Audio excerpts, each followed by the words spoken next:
Quick video here. Some people have asked about putting an aftermarket camera on. Actually, this is a 200 series Sahara, so it did use to have the 4 camera setup.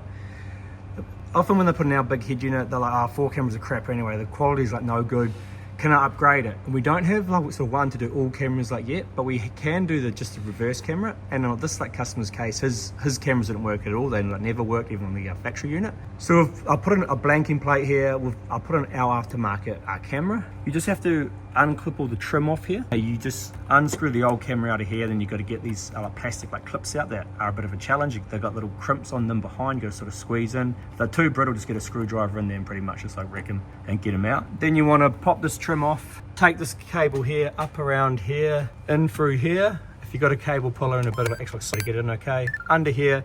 And then actually we've just taken it all up in the top trim here. So you pop it in there, popped in all up here, into there, again into this trim here, down the door, pop this side panel off. You can like use your cable puller again, feed it through, and we've plugged it into our camera input in the back of our one here. This is our RCA coming from the camera, and we've powered it off this ACC power source here on the T Series that wasn't being like used. You can also take it from, there's an ACC power source on this blank wire on sort of this harness. Anyway, where we take it from, just did an ACC power source that powers it up, and then when you go into reverse now on the unit, you will see that a new camera. So you get an AHD reverse quality camera, and that is basically how the install is done.